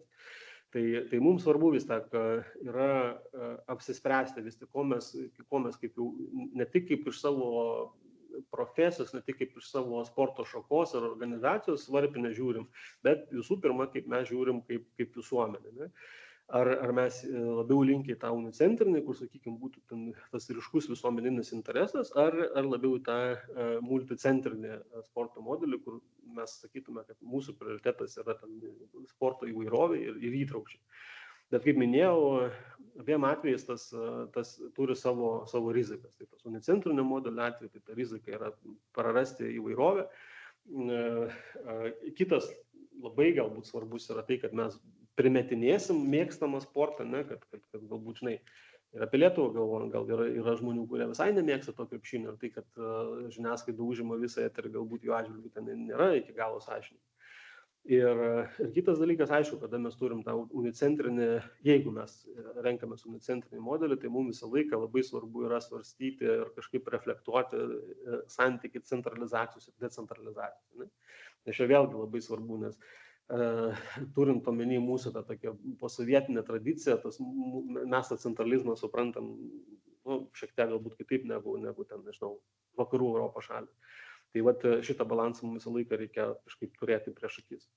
Ir priešingai yra tam tikros rizikos susijusios su multicentriniu modeliu. Tai, pavyzdžiui, prarasti tą kolektyvinę tapatybę, neturėti tokio labai aiškiai išreikšto sporto, ne, kartu tai prarasti aukštus pasiekimus, nors čia vėl nebūtinai taip, ko gero, ir net ir dabar, jeigu mes judam prie unicentrinio modelio su krepšiniu prieš akį, aišku, kad turim ir kitus profesionalaus sporto aukštus pasiekimus, bet vėl čia klausimas tas, kad galbūt jeigu mes perėtume prie multicentrinio, tai galbūt tų pasiekimų dar būtų daugiau, bet čia toks gal wishful thinking. Ne?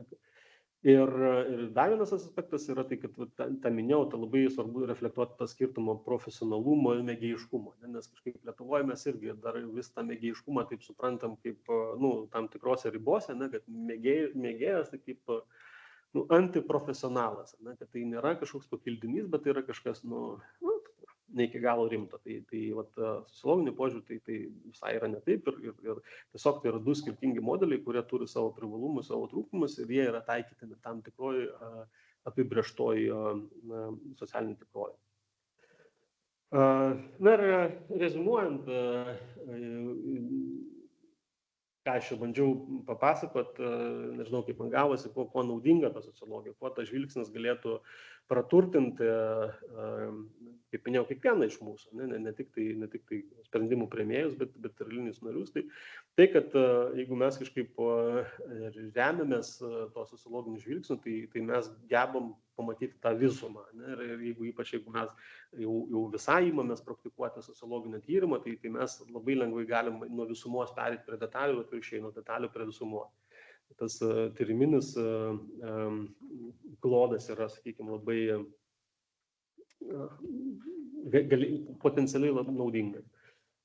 Kitas aspektas yra tas, kad sociologija įteisina tokį požiūrį, kad visi socialiniai reiškiniai yra paaiškinami ir dėsningi. Tai klausimas, kiek mes juos norim gilintis, ar mes norim atsakyti tam tikrus klausimus. Bet dažnai mes kaip žmonės linkę sakyti, čia kažkas tas sudėtingo, nežinau, neįdomu, bet ne, jeigu mes norim, mes galime išsiaiškinti. Trečias aspektas, nuo ko ir pradėjau ir kas pavadinime mano skamba, yra tai, kad tas sporto sąsaja su visuomenė. Tai šiandien apie tai kažkaip labai specialiai nekalbėjau, bet akivaizdu, kad tai yra susiję ir kaip minėjau, ta pati jau išeigos mano pradžia buvo, kad sportas, aišku, priklauso nuo mūsų. Sporto modelis priklauso nuo mūsų visuomeninio modelio, nuo to, kaip mes gyvenam, tai tokios vertybės, tokie principai atsispindės ir sportą. Bet yra ir kita pusė, akivaizdu, kad jeigu mes pasitelkiam savo vaizduotę ir kažkokius gerus, prasmingus sprendimus, tai mes per sportą vėlgi galim prisidėti ir prie pačios visuomenės raidos. Ne? Tai čia yra tas toksai dialektinis ryšys, kuris, manau, yra labai svarbus šitą turėti omeny, nes tą vėl galim plėtoti ir tai priklausys nuo mūsų, ar mes paliksim savieigai, ar priešingai, kažkaip tai suteiksim tam tikrą prasmę. Dar vienas aspektas yra tas, kad, aišku, jeigu kalbėti apie sociologijos mokslą, tai jo siūlomų tyrimo dimensijų aibė yra begalinė. Tai mes šiandien kelis tik tai aspektus paliečiau, bet iš esmės tai galima detalizuoti. Ir paskutinis, tai ką minėjau, tai yra, kad tai yra tas svarbus labai gebėjimas atpažinti dėsningumus ir nustatyti santykį su tyrimo problema. Kad jeigu mes turim kažkokį klausimą, tai mes galim kažkaip pirmiausiai pamatyti tam bendram kontekstui ir paskui tada kažkaip imtis pačios problemos detalizavimo.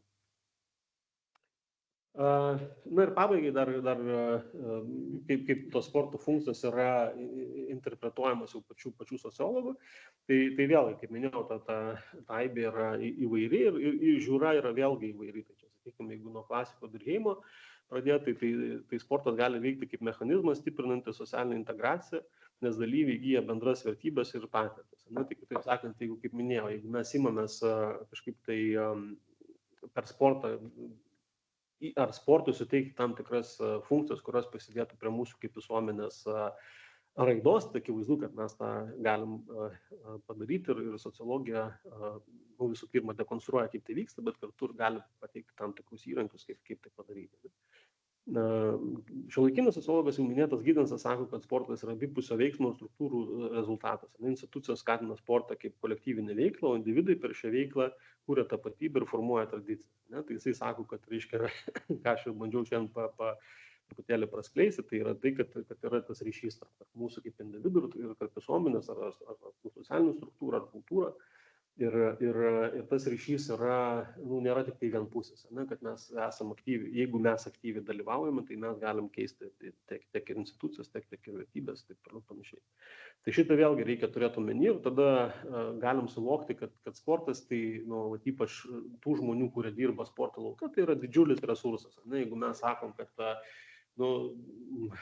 mums nusibodo netvarka Lietuvoje ir mes norim kažką padaryti, tai jūs nebūtinai turit būti pedagogų, bet per sportą, per tam tikras veiklas, per bendra sportininkus gali tą kaitą jau šiandien ar rytoj kažkaip tai prisidėti prie jos vyksmo.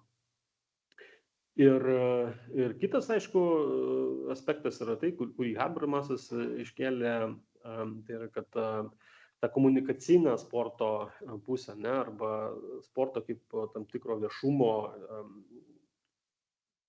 elementą, kad sporto renginiai gali tapti diskusijų platformą, kurioje bendruomenės aptaria savo poreikius ir prioritetus.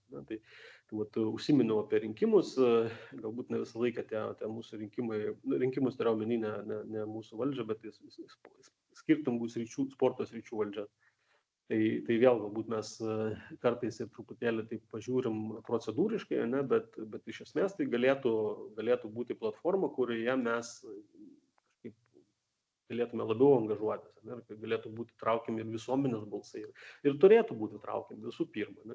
Nes ypač, jeigu kalbam apie visuomeninį interesą, tai aš kažkaip esu labai skeptiškai žiūrintis į tos, kad visuomeninis interesas gali būti suformuotas profesionalų. Jisai galėtų būti atpažintas, jeigu būtų daromi kažkokie tai išsamus giluminiai tyrimai ir paskui pačios formulavimo prasme tai, bet iš esmės aš vis tiek tikiu, kad mes kaip gyvendami demokratinį visuomenį, mes kiekvienas esam to visuomeninio intereso dalis.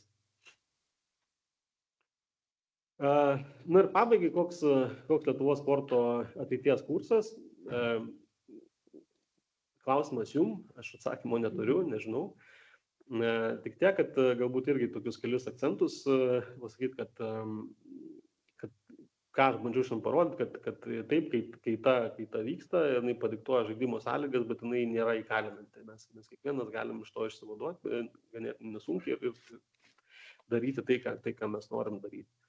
kad akivaizdu, kad rinkdamiesi veikti, mes galim keisti savo lemtį. Ne? Tai tiek savo organizacijos, tiek savo sporto šakos, taip toliau, aišku, pasakyti lengviau negu padaryti, bet iš principo aš manau, kad čia labai daug priklauso nuo to tokio principinio žiūros taško. Jeigu mes suprantam savo vaidmenį, ne, suprantam, kad nuo mūsų priklauso atsakomybė ir mes už kažką esame atsakingi ir mes sistemingai kažką darom, tai nereiškia, kad mums nebus kliučių. Greičiausiai bus, galbūt net ir daugiau, bet kartu, kad mes būsim visų pirma viską padarę, kas nuo mūsų priklauso, o antra, galbūt per tai kažkas prisidės prie mūsų ir pavyks kažką tai pasiekti. Ir kad ta tikimybė auga visą laiką, jeigu mes remiamės ne savo individualiomis jėgomis, bet dirbame kažkaip bendruomenėje. Ir sportas pagal apibrėžimą, jis yra toksai labai orientuotas į bendruomeniškumą. Net ir tais atvejais, kaip yra, sakykime, individualų sportai, vis tiek bendruomeniškumas yra nedaloma sporto dalis ir labai, tai tampa didžiuliu tokiu kaip paspirties tašku. Ne? Ir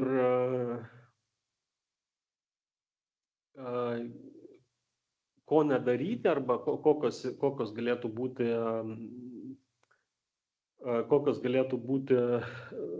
kliaudos mūsų, ne, tai jeigu mes nesimsim apmastyti sporto plėtros principų, tai jie gali būti klaidinantis. Ne? Nu, čia kaip minėjau, jeigu mes kažką tai labai deleguojam didelę atsakomybę ir ateina vienas žmogus ir dabar sako, kelių žmonių grupė, sakys, dabar visos Lietuvos nustatysiu visai Lietuvai, koks yra populiariausias sportas arba populiariausių sporto šakų penketuką, tai akivaizdu, kad tai nebus teisinga. Tai mintis čia yra paprasta, kad mes visi turim prisidėti prie tų sporto principų ir išsakyti savo nuomonę. Ir aišku, visko domėtis, kad mes nebūtume ir patys suklaidinti, kad nebūtų manipuliuojama mūsų nežinojimu. Ne? Tas refleksyvumas, kaip minėjau, tas pastanga mąstyti, žiūrėti, gilintis, analizuoti, tai irgi yra kaip tam tikra paspirtis tam bendruomeniniui interesui stiprinti. Svarbu nepasimesti tyrimų modų įvairovę, čia galbūt toks siauresnis aspektas mums kaip tyrimų profesionalam, ne? Bet nes vėl ateina iš skirtingų šalių, skirtingos mados, skirtingos tendencijos, bet mums labai svarbu prisiminti, kad mes esame vis tiek lietuviai ir mūsų pareiga yra ne tik tai vėl kažką įsiterpti kažkokį ten akademinį diskursą kažkur tai, bet ir kažkaip tai įvesti ir savo bendruomenį į tą diskursą ir iš to tolimo akademinio diskurso atnešti tam tikrą žinojimą čia konkrečioje aplinkoje, derinant lokalias ir globalias perspektyvas ir ugdant vertybę. Na ir paskutinis tas klausimas, kurį aš vėlgi ne kartą išsakiau jau savo kalbėjimą, kuomet kalbu apie tą unicentrinį, multicentrinį modelį, nes tai yra vėl, nebūtina, kad mes šiandien turim jį pasirinkti, bet aš manau, kad tai yra svarbu, nes tai yra susijęs su tam tikra mūsų sporto gyvenimo racionalizacija. Ne? Tai labai svarbu, man atrodo, apskaičiuoti tą ir kalbėti apie tai bendrų sutarimų profesionalam ir neprofesionalam, apie tai, kokia yra ta socialinė nauda ir investicijų į sportą. Ne? Tai kokį modelį mes palaikome ir kalbėti ne tik tai apie to konkretaus modelio privalumus, kurių kiekvienas turi, bet apie tas rizikas, kurias aš minėjau. Ne? Kartu mąstyti apie tai, kokias socialinės problemas mes įsprendžiam. Tai kas mums vis tik svarbiau, ar įgalinti tam tikras bendruomenės, ar siekti tam tikrų rezultatų ir neišvengiamai turėti tam tikrą socialinę atskirtį. Kaip mes balansuojam tarp trumpalaikių ir ilgalaikių interesų, ne? Kas formuluoja trumpalaikius, kas ilgalaikius interesus ir kur mes ieškom, kur sakom, kad mes galim kažkiek tai pakentėti dėl ilgalaikių interesų ar vice versa, ne? Kiek mes galim investuoti ilgalaikį interesą, kuris gali ir neteiti.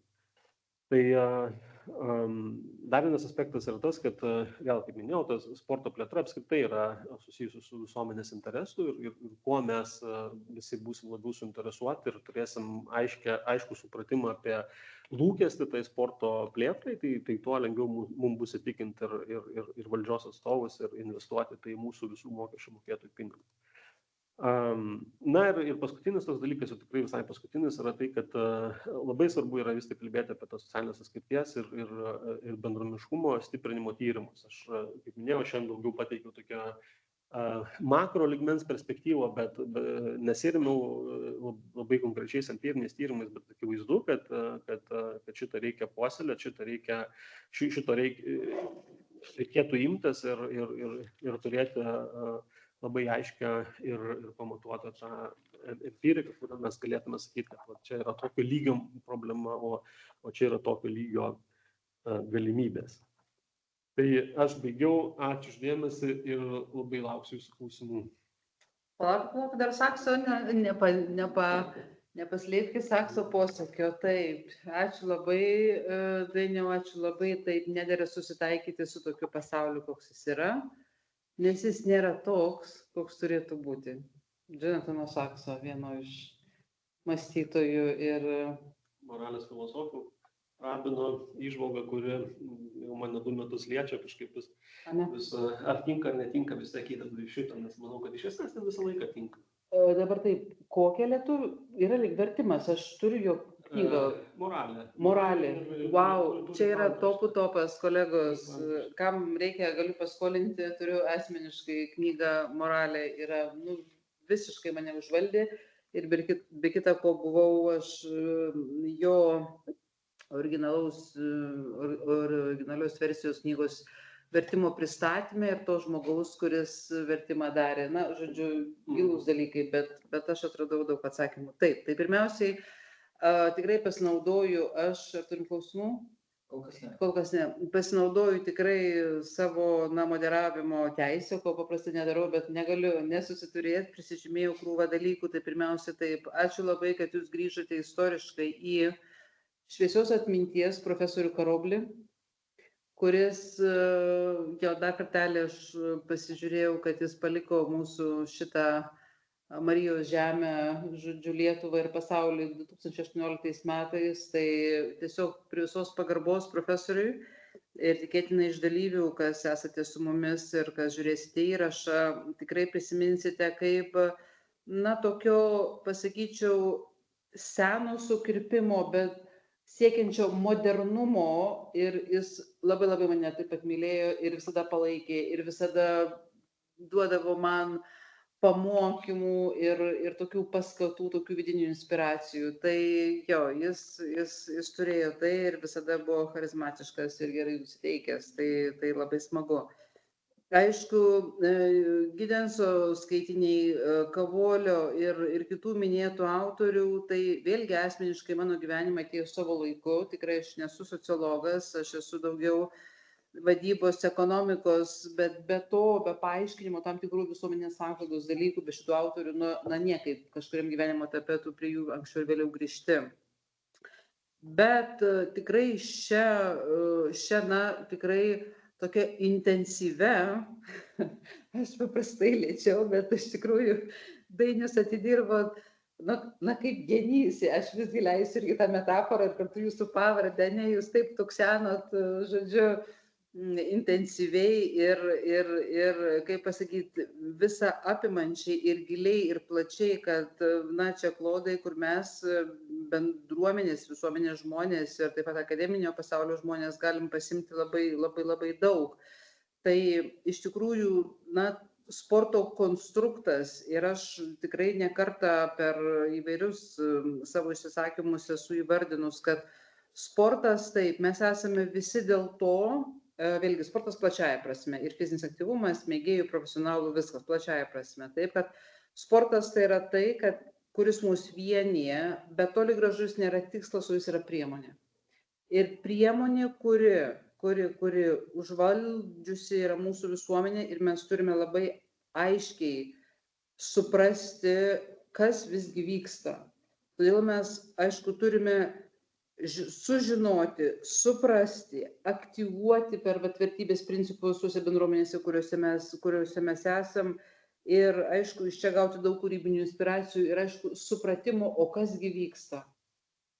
Neturim laiko įsigilinti, neturim laiko susirinkti ir diskutuoti, iš tų diskusijų išsinešti ir aš dabar nežinau, aš turiu krūvą inspiracijų, kur eiti toliau ir viena paskutinių, ką užsirašiau, mes šiuo metu atliekame, esame procese visuomenės gyventojų dėl fizinio aktyvumo. Tai yra visuomenės tyrimą, kurį mes darome kiekvienais metais. Ir šiais metais pirmą kartą darome tyrimą taip pat apklausdami ir tam tikrą kiekį vaikų, jų irgi tokio pažinimo, bet tai yra tikrai, lyg tai kartuojame tai, ką darėme, tai yra tyrimus, bandome plėsti, bet mums reikia gerokai plėsti, gilinti ir aišku, semtis iš tų atsakymų, bandant sukonstruoti tą realybės vaizdinį Lietuvoje aplamai, ką mes šiandien turime tiesiog konstatuoti. Tai man atrodo, kad labai čia būtų svarbus Dainiaus indėlis, kaip pasakyti, analizuojant, interpretuojant tos gautus rezultatus, kuriuos mes turėsime matyti, iki metų galo, ten sausio pradžioje, tai aš jau neteikiu dabar tokio kūrybinio pasiūlymo, bet jau matau tam tikrus rėmus. Bet... Dar įsiterpsiu. Labai svarbus, man atrodo, tas aspektas, kurį iš prieš tai paminėjote apie tai, kad iš esmės sportas yra populiarus ir skirtingas funkcijas galintis atlikti. Ir šiandien mes matom, kad yra skirtingų, kito sociologo Pierre Bourdieu terminais kalbant, sporto agentų, kitaip sakant, veikėjų, kurie vėlgi nori kažkaip išnaudoti tą sportą kaip tam tikrą veiklos ir galimybių lauką dėl asmeninių interesų. Tai nėra blogai, ne? Ateina nauji treneriai, jie ieško savo nišų, turi savo talentą, nori realizuoti, viskas tvarkoja. Bet yra ta kita pusė, kurie ateina, kur galbūt ten klaidingi pranašai, kaip grubiai sakant, metaforiškai kalbant. Ir tada mums kaip visuomeniai, kada mes atsisakom būkti tos analizės ir sakom, kad kažkas parekomendavo, kažkas per YouTube kažkur pamačiau, labai gerai kažkokių siaurų aspektų, kažką treniruoja, kažką daro. Bet čia irgi yra tas pavojus būti suklaidintam, nes kai tu tik tai pamatai pameti iš akių tą bendrą pajautą, tai tu ir gali nugrimsti tam tikrus niuansus, neteisingus.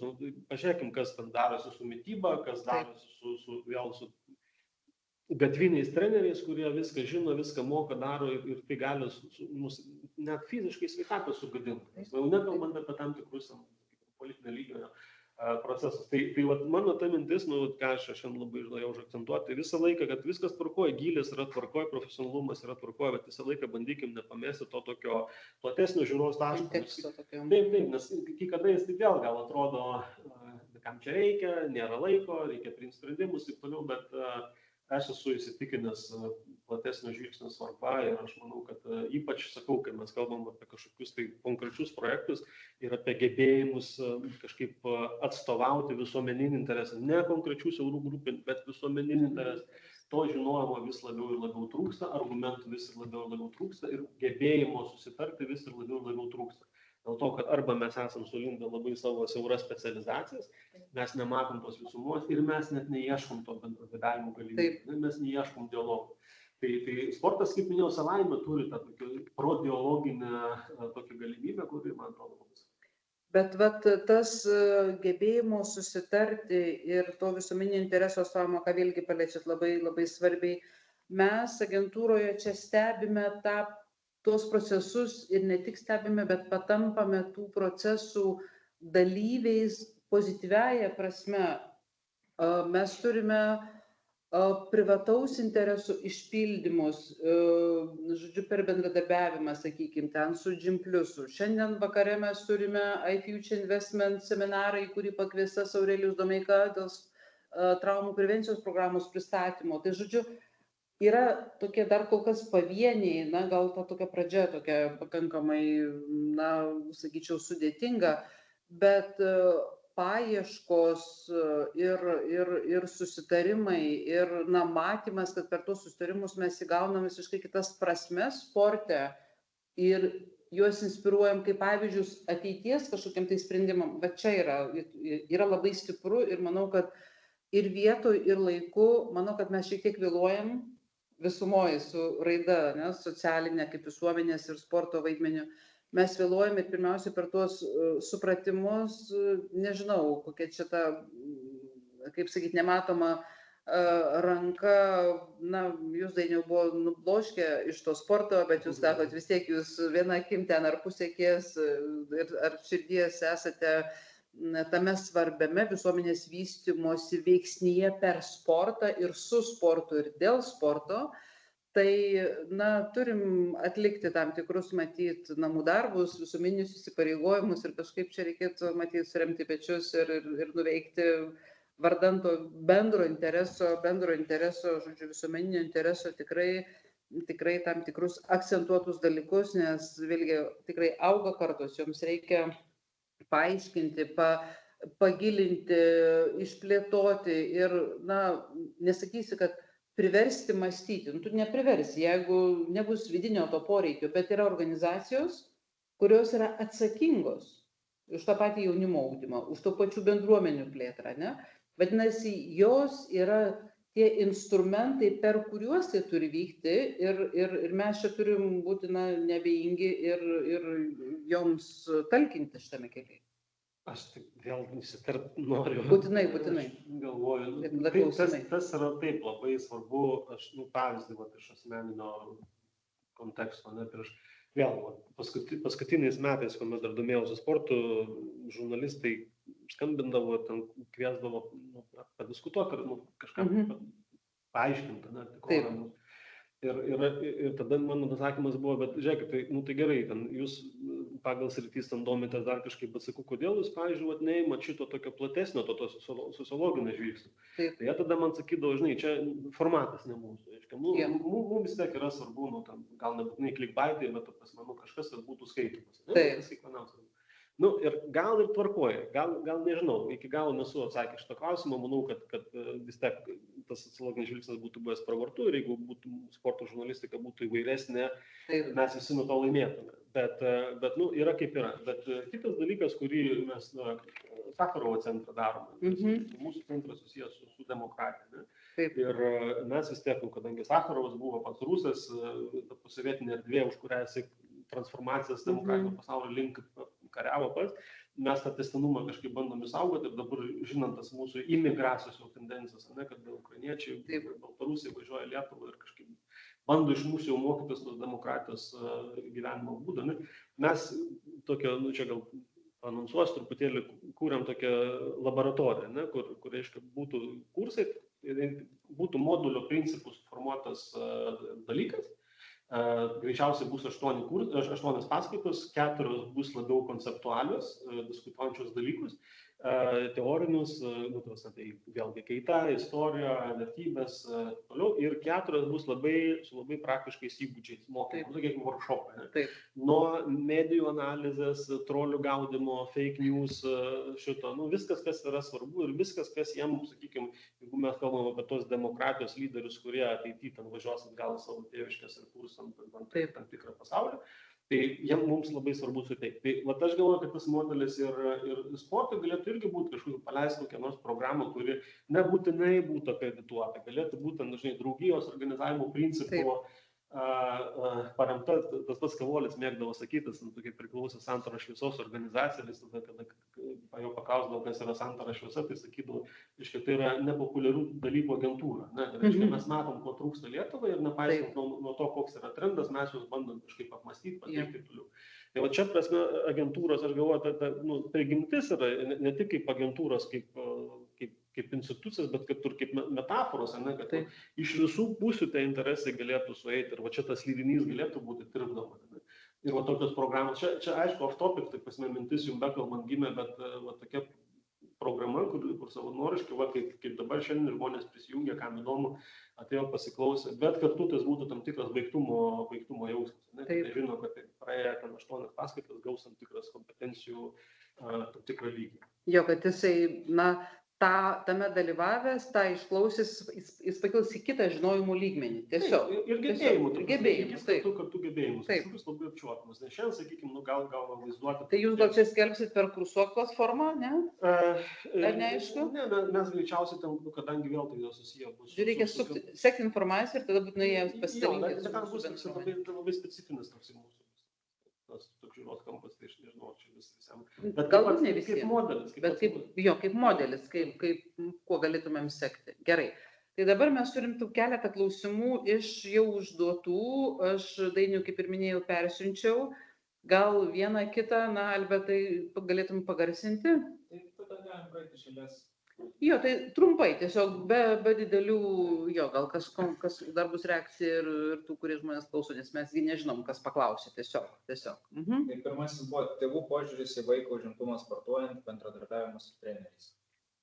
Nes vėlgi, visų užduotų klausimų specifika tokia, žinot, visiškai atrodo kaip ir ne į temą jų, bet iš tokio bendro sociologinio žvilgsnio, tai yra visuomenės skauduliai, kurių žmonės rūpi. Manau, kad viskas į temą ir jeigu žmonėm rūpi, tai reikia atsakyti. Tik tiek, kad man atsakymai ne visą laiką bus išsamus ir tokie, žinai, kažkaip labiau pagrįsti, bet aišku, kad tai yra labai svarbu ir aš tai vis tiek gal akcentą dėčiau apie dialogą. Pavyzdys pas mus vėlgi iš to pačio centro, bet ilgai istorija trumpai.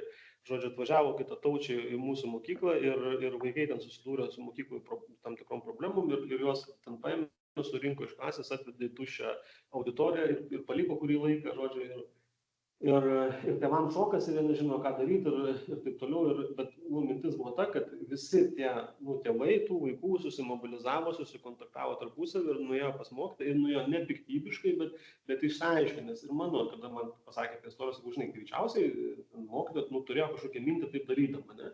Kad, sakau, nieko nesiekė ten piktybiškai kažko įžeisti ar kažko, sakau, tiesiog reikia išsiaiškinti, bet kada ateina žmonės iš skirtingos kultūros ir šiaip jie Lietuvoje jaučiasi, tam tikram kontekste dar nejaukiai, vis tiek svečiuose.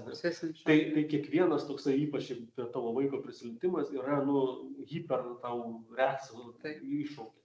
Tai aš manau, kad aišku, kad visą laiką turi būti labai tas kontaktas betarpiškas ir čia, receptų gal nėra kažkokių, bent aš neturiu, bet tiesiog yra kalbėjimas. Ėjimas, kalbėjimas, klausimų, nebijojimas užduoti, diskutavimas. Nes vėl yra, aišku, yra psichologiniai dalykai. Vieni, kaip sociologai medikus, kada ruošia, tai irgi sako, yra tam tikri pacientų tipažai. Tu vienam, reiškia, privalai papasakoti apie ligą, dėl to, kad tai gali būti jo gijimo laidininkas, o kitam tu geriau nieko nesakyk, nes jisai nueis pas močiutę receptų kažko. Tai čia skirtingai visą laiką reikia atsižvelgti ir į tą trenerio, ir tą tėvų psichologiją, bet nepaisant to, tai vis tiek reikia tarpusai kalbėti. Man tas labai patiko jūsų per paskaitą apie kritinę perspektyvą. Ta prasme, tu turi klausti, kodėl, to dialogų ieškant. Kodėl taip, tai taip, o kodėl ne, tai kodėl ne, ir jeigu ne, tai kodėl ne, bet ir... Tas ypatingai yra svarbu, būtent, vėl, aš grįžtu prie to pačio, kaip Arna kartoju, kad matymo didesnės perspektyvos, nes akivaizdu, kad treneris su vaiku nori kažką padaryti ilgalaikiai perspektyvų, ne tik tai trumpalaikiai, nes, jeigu jis visą laiką, nežinau, futbolo treniruotę, tik tai mokės, kaip kamuolį geriau spirtą sustabdyti, tai anokas čia treniruotės, ne? Bet jeigu jisai kažkaip bandys, reiškia, perteikti visą žaidimo grožį, sampratą ir tuo pačiu metu ir iššūkį, ir to sieks per tam tikras, reiškia, praktinės užduotis kažkokias, tai yra kita, bet tėvam, vėl, kada jie ateina iš savo pasaulio ir jie tik tai mato tos dienos treniruotę, jie to bendro supratimo, ką treneris daro, neturi. Tai čia, tas dialogas ir galėtų mėgstis apie tai. Gerai, prašau, antrą. Toliau turime, ar galima tikėtis didesnės Lietuvos sporto centrų ugdymo socialinės atsakomybės, taikant ugdymo programą pagal sukurtą daugialypį ugdymosi modelį. Čia reikia dabar Dainių žinoti, koks tas yra ugdymo modelis, bet manau, ten pirma dalis yra svarbesnė. Pakartau dar kartą. Ar galima tikėtis tų centrų ugdymo socialinės atsakomybės? Jo, apie socialinę viešpatį. Tikėtis visą laiką galima. Bet jeigu rimtai atsakant, aišku, čia teisingai Vilma pastebėjo, aš kadangi su programu nusipažinęs, man sunku pasakyti, bet esmė, vis tiek, aš manau, kad labai svarbu tada yra tie žmonės, kurie tas programas įgyvendina. Kitaip sakant, aš esu fanas žmonių, o ne programų. Programa vis tiek yra tam tikras resursas, kuris tavo žmogiškumą, tavo visas kompetencijas ir lyderystės savybės leidžia nukreipti tam tikrą linkme ir tave įstato į tam tikrus rėmus. Bet aš netikiu tuo, kad reiškia, mes galime reglamentuoti tas programas iki smulkmės ir tada ignoruoti tavo žmogiškumą, ar vedėjo, ar mokytojo, ar trenerio ir sakyti, kad nepaisant koks treneris, mes vis tiek rezultatą turėsim. Nu, čia toks sovietinis modelis, kada ten buvo viskas reglamentuota, reiškia, iki detalių buvo ideologija ir toliau tu negali nukrypti. O dar geriau, jeigu tu tą ideologiją prijaustum ir jai pataikautum savo visą savo sybę. Tai aš manau, kad čia reiktų atskirti tada ir kai tu šitą atskirti, tada tas lūkestis yra toksai blaivus, tai ką, aš žinau, tai 50-50. Tai vis tiek yra ne tik tai programa, bet yra kaip tie vaikai paskui reaguos. Ar jie tai atsako, ar juos tai iššaukia kažkokią tai reakciją, ar juos sutrigerina, gerąją prasme kažką tai ar ne. Čia,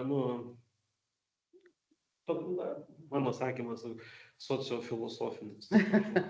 Ačiū, sekantis. Toliau apie bendruomenį galima išnaudoti vietinę sporto infrastruktūrą. Ar visada reikia naujos sporto salės arba sporto aikštelės, kad vietinė bendruomenė taptų stipresnė, įtraukti įvairius socialinius sluoksnių gyventojų? Vienareikšmiškai manau, kad ne. Manau, kad galbūt tai yra koreliacija tam tikra tarp kiekybės ir prieinamumo, bet didesnė koreliacija bus tarp pačios bendruomenės. Kiek pati bendruomenė bus interesuota kitus pritraukti, išgirsti kitą norėt dalintis tą pačią aikštelę, net ir skirtingiems tikslams. Žinau, kaip tai sudėtinga yra padaryti. Kartą esu užsiėmęs tokiais projektais, kuomet reikėjo kažko dalintis ir tai buvo didelis iššūkis, bet tokie iššūkiai, kaip čia grubiai pasakyti, visą tą mokymą, net ir šiandien tas mintis, visą tą didįjį supratimą tau leidžia patikrinti čia ir dabar. Tai vis tokia, kaip tavo tas didysis matymas, ar jisai veikia ar ne, ar tu nori dalintis, ar tu nori traukti ar ne. Bet šiaip tai aš manau, kad vėl, čia gal ten yra kažkokie spec poreikiai, spec bendruomenės, girdėjau, kad kažkur regionuose vis dar trūksta tų infrastruktūros, bet aš kada pažiūriu Kaune, tai man atrodo, kad mes turim tiek visko ir tai reikia noro ir galbūt labiau reiktų vėl tokios, sociologinės prieigos, atpažįstant bendruomenės, kur yra poreikis, koks tas poreikis ir labai tada kryptingai taikant komunikaciją tam tikrą bendruomenę. Reiškia, čia mes geram šitą padaryti. Tai aš gyvenu Kaune prie Adamkaus gimnazijos, jeigu kas žino Aleksotę, tai ten vasarą yra tokia aikštelė, ten ir bėgiot galima, ir krepšinį žaisti, ir yra treniruokliai keli, ir ateina bendruomenė jogą daryti savo kartu ant žolytės, nereikia miškai kitų nieko. Manau, kad svarbu yra tas principinės temos. Kitas? Kokia yra universitetų bendruomenė fizinio aktyvumo ir sporto vieta, esmė plėtra? Universitetų bendruomenė. Apie visus negaliu sakyti, apie vadovų, tai manau, kad neblogai viskas yra, nes čia matot, vėl taip istoriškai susiformavo, kadangi ir mes pagal kitokį modelį esam kurti ir tą infrastruktūrą dabar jau turim tokią neblogą, ta prasme yra Adamkaus sporto centras ir tas ten dar yra istoriškai kelias sales turėjom ir tas visą laiką buvo kaip tokia papildoma, čia beveik kaip palei olimpinę šūkį, sveikam kūne, sveika siela. Kažkaip tas buvo, gal nebuvo taip artikuliuota, bet tai buvo kažkaip imanentiškai jaučiama ir bent aš pats, sakykim, tipinis vadovų produktas nuo 99 metų, tai mes kažkaip šitą praėjom. Žinau, kad kalbant apie studentus, ta dinamika yra, vienu metu jinai buvo ganėtinai nusėdus, ta prasme buvo mažiau suinteresuotų. Dabar vėl yra atgijimas, pakelimas ir ta prasme vėl, aišku, dalinas yra tas mėgėjiškas sportas, ir studentiškas profesionalus, kaip čia sakyti, jis neprofesionalus, bet jau kada tu, reiškia, varžaisi su kažkuo ne tik dėl savęs, bet ir kažkur. Tai šitas yra irgi berods augantas, tikros statistikos nežinau. Bet čia yra dar ta kita dimensija, kada kalba eina, jeigu būtent apie tą profesionalų sportą, kada amerikietiška tradicija, universitetų, kada turi savo žaidybinės komandas ir tada, reiškia, gero trenerio, krepšinio arba amerikietiško futbolo trenerio alga yra kokia 10 ar 15 profesorių metinė alga.